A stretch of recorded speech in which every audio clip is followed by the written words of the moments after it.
اور یہ حدیث کو دیکھیں جس کو آپ کے البانی صاحب نے صحیح کہا ہے، یہ ضعیف حدیث نہیں ہے، ضعیف بول کر اس کا راگ آپ کے حدیث کی اہمیت کو گھٹانے کی کوشش مت کیجئے گا۔ آپ کے البانی نے اس حدیث کو صحیح کہا ہے۔ ذرا آئیے ذرا حدیث ملاحظہ کریں کہ حدیث پاک کیا ہے۔ مشکات کے اندر یہ حدیث کتاب احوال القیامہ و بدی الخلق اور باب ہے باب الحوض والشفاعاتی، شفاعت اور حوض کا بیان، حدیث نمبر ہے 5603۔ حدیث نمبر 5603 پر یہ حدیث صاحب مشکات نقل کرتے ہیں، کہتے ہیں وعن انس قال، حضرت انس رضی اللہ تعالیٰ عنہ سے روایت ہے، وہ کہتے قال رسول اللہ صلی اللہ علیہ وسلم ان اللہ عز وجل وعدانی ان يدخل الجنت من امتی 400,000 بلا حساب۔ اللہ کے نبی صلی اللہ علیہ وسلم فرماتے کہ لوگوں، پروردگار عالم نے مجھ سے وعدہ فرمایا اور وعدہ یہ کیا کہ محبوب میں تیری خاطر تیری امت کے 4 لاکھ لوگوں کو بغیر حساب و کتاب کے بخش دوں گا۔ 4 لاکھ لوگوں کی میں ایسی بخشش فرماؤں گا کہ نہ ان سے کوئی حساب لیا جائے گا، نہ ان سے کوئی پوچھ کی جائیں گی، نہ ان کے اعمالوں کو دیکھا جائے گا۔ 4 لاکھ لوگوں کو اللہ فرماتا ہے وعدہ کرتا ہوں حبیب کو بخش دوں گا۔ فقال ابو بکر زدنا یا رسول اللہ، راوی حضرت انس کہتے ہیں کہ ابو بکر صدیق کھڑے ہوئے اور عرض کیا زدنا یا رسول اللہ، اللہ کے نبی ان 4 لاکھ جنتیوں میں اور اضافہ فرما دیجئے۔ اندازہ لگائیے ابو بکر صدیق کا عقیدہ کیا ہے یہاں۔ ابو بکر صدیق کا یہ عقیدہ پتہ چلتا ہے کہ ابو بکر صدیق کا خود وہی عقیدہ ہے جو آج اہل سنت کا ہے کہ اللہ نے مصطفیٰ کو یہ اختیار دیا ہے کہ حضور اگر چاہیں تو حضور بے بس نہیں ہے، اتنے صاحب اختیار ہے کہ اللہ نے اگر 4 لاکھ کا وعدہ کیا تو حضور چاہے تو ان جنتیوں کی تعداد بڑھا سکتے ہیں۔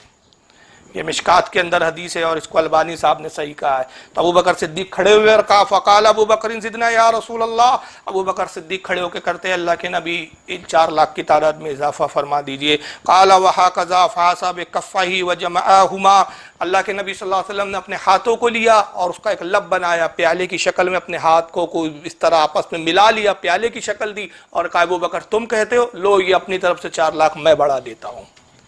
اندازہ لگائیے رسول اللہ 4 لاکھ بڑھا رہے ہیں لیکن وہی نہیں آتی ہے۔ جبریل آ کے نہیں کہتے ہیں کہ محمد صلی اللہ علیہ وسلم آپ کون ہوتے جنتیوں کی تعداد بڑھانے والے۔ اگر اللہ نے 4 لاکھ کا وعدہ کیا ہے تو یہ اللہ کا اختیار ہے، جس کو چاہے جنتی بنائے، جس کو چاہے جہنمی بنائے۔ آپ کون ہوتے جو 4 لاکھ لوگوں کو اپنی طرف سے جنت میں ڈال رہے ہیں اور اضافہ کر رہے ہیں۔ جبریل نہیں آئے جناب، جبریل نے منع نہیں کیا، وہی نازل نہیں ہوئی۔ کیوں؟ کیونکہ اللہ رب العزت گویا زبان حال سے بتا رہا ہے کہ لوگوں سمجھ لو میرا محبوب کو میں نے کیسے اختیار دیا، 4 لاکھ کا تو میں نے وعدہ کر لیا تھا، اب میرا محبوب جتنا چاہے اتنا بڑھائے، ادھر محبوب بڑھاتا جائے ادھر میں جنتیوں کے نام جو ہے لوح محفوظ پہ بڑھاتا جاؤں گا۔ ابھی 4 لاکھ حضور نے بڑھا دیے۔ پھر اس کے بعد حدیث کے الفاظ ہے فقال ابو بکر زدنا یا رسول اللہ، ابو بکر صدیق پھر کھڑے ہوئے اور پھر عرض کرتے اللہ کے نبی اور اس میں اضافہ فرما دیجئے۔ حضرت ابو بکر صدیق کا عقیدہ دیکھتے جائیں، وہ کہہ رہے وہ دیکھ رہے ہیں کہ حضور نے 4 تو بڑھا دیے، اللہ نے 4 کا وعدہ کیا، رسول نے 4 بڑھا دیے، بات تو ہو گئی نا۔ لیکن حضرت ابو بکر بتا رہے ہیں کہ حضور کو یہ اختیار ہے کہ اس میں اور بڑھا سکتے، کہا یا رسول اللہ اور بڑھا دیجئے۔ قال وهكذا، اللہ کے نبی صلی اللہ تعالی وسلم نے پھر اسی طرح کیا، پھر ہاتھ ملایا، پھر اشارہ کیا، کہا لو ابو بکر 4 لاکھ اور بڑھائے۔ فقال عمر دعنا یا ابا بکرین، حدیث کے الفاظ ہے کہ پھر حضرت عمر کہتے ہیں کہ ابو بکر بس کیجئے، کتنا آپ بڑھائیں گے، بس کیجئے۔ 8 بڑھا دیے حضور نے، 4 کا اللہ نے وعدہ کر لیا، کل 12 لاکھ ہو گئے جن کا حساب و کتاب نہیں ہوگا، اب آپ اس میں کتنا اضافہ کر رہے ہیں، رک جائیے۔ تو جب حضرت عمر نے ابو بکر صدیق کو روکا تو ابو بکر صدیق نے ان سے شکایت کی کہ عمر آخر تم مجھے کیوں روک رہے ہو؟ اگر حضور صلی اللہ تعالی وسلم جو اللہ نے انہیں اختیار بخشا ہے اس اختیار کے وجہ سے جنتیوں کی تعداد میں اضافہ کر رہے ہیں، اور اگر میں یہ چاہتا ہوں کہ سب کے سب جنت میں چلے جائیں تو اس میں آپ کا کیا نقصان ہے؟ فقال عمر ان اللہ عز وجل ان شاء ان يدخل خلقه الجنت بکف واحد فعل۔ حضرت عمر نے کہا ابو بکر میرا یہ عقیدہ نہیں ہے کہ رسول اللہ جو ہے جنتیوں میں اضافہ جو کر رہے ہیں وہ صحیح نہیں ہے یا حضور اضافہ نہیں کر سکتے، بلکہ کیا کہا، ارے ابو بکر صدیق آپ کیا قسطوں میں بڑھوا رہے ہیں؟ اگر اللہ چاہیں گا تو حضور صلی اللہ علیہ وسلم کے ایک لب میں ہی حضور کے صدقے میں ساری امت کو جنت میں داخل فرما دیں گا۔ بِقَفٍ وَاحِدٍ فَعَلَ، اللہ چاہے تو اپنے نبی کے ایک لب میں ہی سب کو جنت میں ڈال دے۔ تو رسول اللہ نے تو یہاں اعتراض کرنا تھا، اے عمر تمہیں نہیں معلوم مولوی توصیف الرحمان صاحب 1400 سال کے بعد پیدا ہوں گے اور وہ کہیں گے محمد ہو چاہے کوئی بھی ہو، کوئی نبی ہو یا ولی ہو، سب بے بس بندے ہیں۔ یہ تو کسی کو کچھ دے نہیں سکتے، عطا نہیں کر سکتے، اور تم نے اتنا بڑا دعویٰ کر دیا کہ اللہ چاہے تو میرے ایک لب میں، میرے ایک مٹھی بھر پیالے میں سارے امتیوں کو جنت میں داخل کر دے۔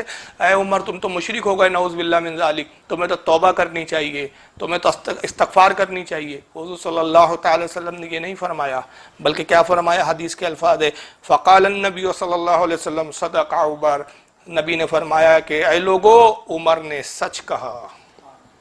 اگر عمر یہ کہہ رہا ہے کہ اگر اللہ چاہے تو میرے ایک لب میں ساری امتیوں کو جنت میں ڈال دے، تو یہ بے شک ہو سکتا ہے، میرا رب بھی قادر ہے اور وہ چاہے تو مجھے یہ اختیار بخش سکتا ہے کہ میں سارے امتیوں کو جنت میں داخل کر دوں۔ یہ رسول اللہ صلی اللہ تعالی وسلم کا یہاں صاحب اختیار ہونا پتہ چل رہا ہے۔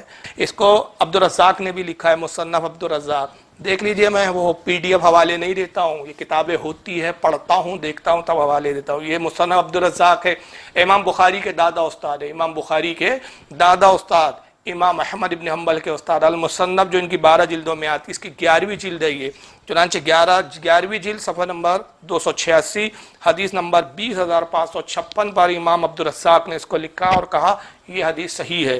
اس کو امام احمد ابن حنبل بھی لائے ہیں، یہ مسند احمد ہے جناب، مسند احمد حدیث نمبر 12695 امام احمد ابن حنبل نے اس کو نقل کیا، اور امام احمد ابن حنبل نے اسی کو ایک اور جگہ، 2 جگہ یہ مسند میں حدیث کو نقل کیا ہے، ایک جگہ 12695 اور دوسری جگہ 13700 پہ جو ہے اس کو نقل کیا، اور امام احمد ابن حنبل نے جس سند سے لایا اس کی سند جو ہے وہ صحیح ہے۔ امام حنبل نے اس کو فرمایا اسناد صحیح رجال الثقات، یہ حدیث صحیح ہے، اس کی سند صحیح ہے اور اس کے رجال، اس کے راوی صحیح ہے، اور بلکہ اس کی جو تخارج جن صاحب نے کی، عرب کی عالم نے، انہوں نے یہ بھی حاشیے میں لکھا کہ رجال الشیخین، اس کے رجال جو شیخین کے رجال ہے، یعنی امام بخاری اور امام مسلم کے رجال ہے اس کے۔ اس کو امام طبرانی بھی لائے ہیں معجم الاوسط کے اندر، جلد نمبر 3 صفحہ نمبر 359 حدیث نمبر 3400 پہ، اور امام طبرانی نے اس کو اپنی دوسری حدیث کی کتاب معجم الصغیر میں بھی لایا، جلد نمبر 1 صفحہ 124 حدیث نمبر 342 کے تحت۔ اس کو امام ابو یعلا نے بھی نقل کیا اپنی مسند الیعلا کے اندر، جلد 6 صفحہ 417 حدیث نمبر 3783۔ امام بہقی نے بھی اس حدیث کو لکھا اپنی کتاب الاسماء والصفات، جلد 2 صفحہ 154 حدیث نمبر 721، اور امام بہقی نے بھی اس حدیث کے بارے میں کہا صحیح، یہ حدیث صحیح ہے۔